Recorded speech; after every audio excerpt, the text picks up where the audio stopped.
Hi there, 8th graders. This is Chapter 19 about World War II. This is Part 2 of Section 3, the United States at War. I will be starting on page 594. Now, in the last section, we got to the defeat of Germany in 1944.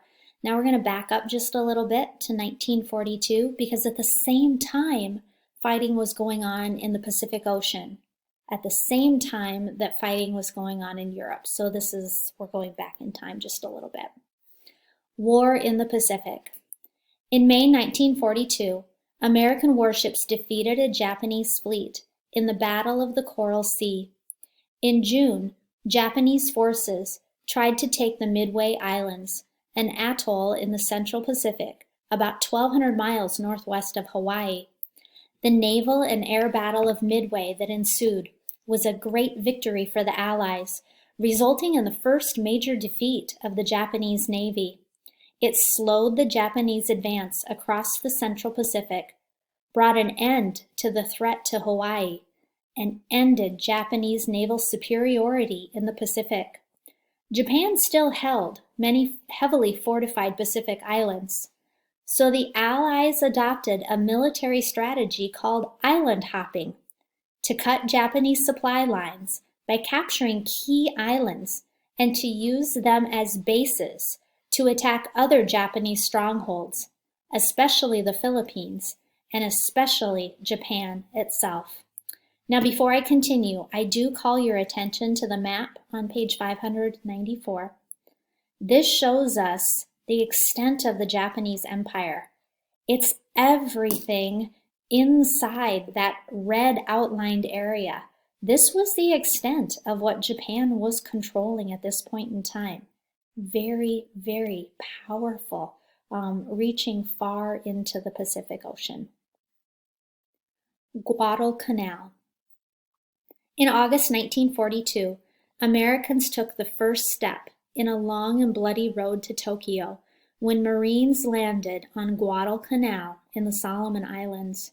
The struggle for Guadalcanal was fought on the ground, at sea, and in the air, lasting 6 months.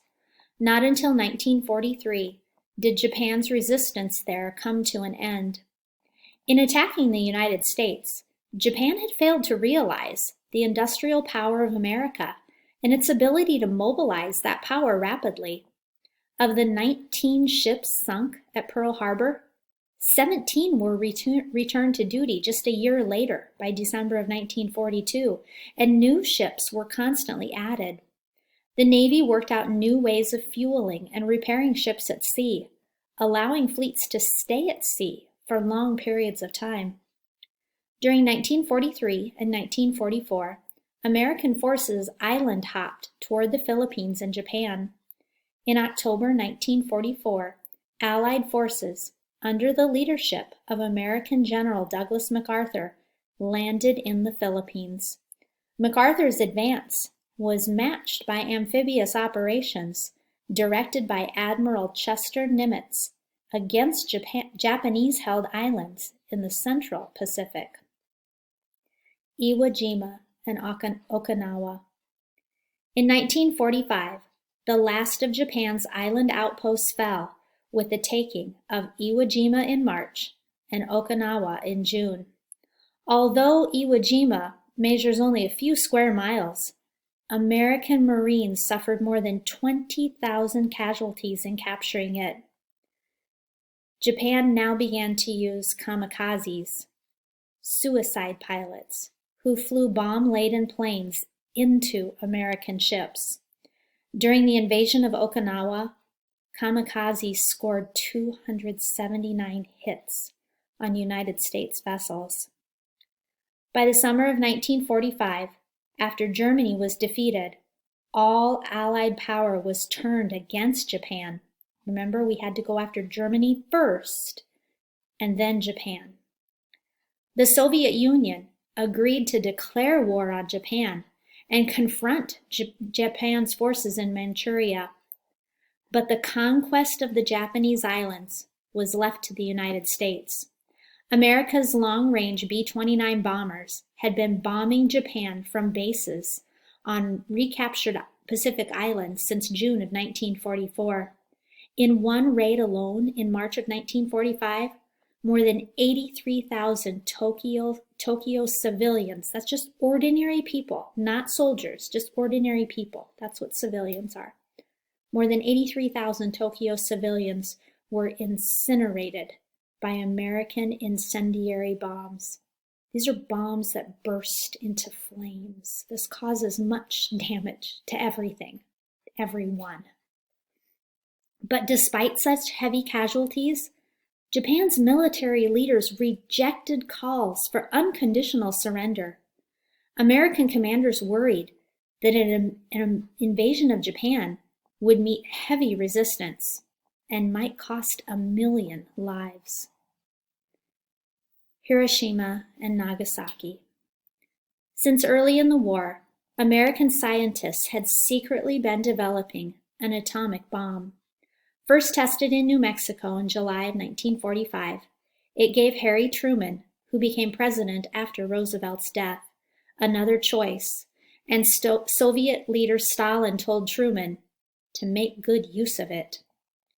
After the Japanese government rejected Truman's final warning to surrender or risk utter destruction, on August 6th, an atomic bomb destroyed 60% of Hiroshima, a major Japanese industrial city. When Japan still refused to surrender, a second bomb was dropped on the city of Nagasaki 3 days later, August 9th, causing almost as much destruction as the first. The two attacks took about 150,000 Japanese lives. When reports of the death and devastation reached Tokyo, the stunned emperor, telling his people that the unendurable must be endured, asked for peace. The final surrender took place on September 2nd, 1945, on the battleship Missouri, anchored in Tokyo Bay. Wartime diplomacy. The first planning for peace took place in August of 1941. Excuse me. When Roosevelt and Churchill met on a ship off the coast of Newfoundland. At that meeting, they issued the Atlantic Charter, a statement of principles on which depended hopes for a better future for the world. Much like Wilson's 14 points, the Atlantic Charter looked forward to a world where people would have the right to choose their form of government.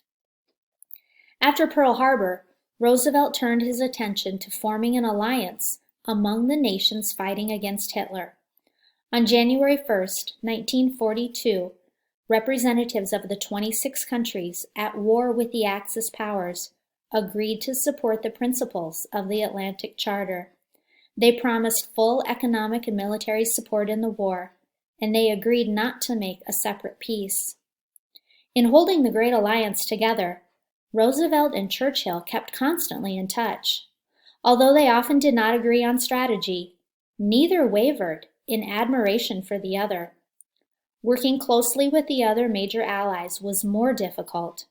Japanese troops had pushed China's government deep into the interior, and Chinese leaders were unhappy that the war in Europe was the top priority. General Charles de Gaulle, leader of the French government in exile, disapproved of the United States, recognizing a government in South France that was friendly to the Nazis. Cooperation with the Soviet Union proved the most difficult. Stalin had almost never been outside of his country and was suspicious of capitalist nations. Even so, the alliance between the United States and Great Britain and the Soviet Union lasted until the end of the war. Germany could not be defeated without Soviet aid, and the Soviets depended on supplies from Britain and the United States. These three countries needed each other: Great Britain, United States, and the Soviet Union. Now their leaders are pictured here at the top of the page. Churchill for Great Britain, Roosevelt, our president, and Stalin, the leader of Russia. This is what war does to leaders. Look how tired they look. There's a saying, war is hell. And that's true. You can see it on their faces. Planning for war and peace.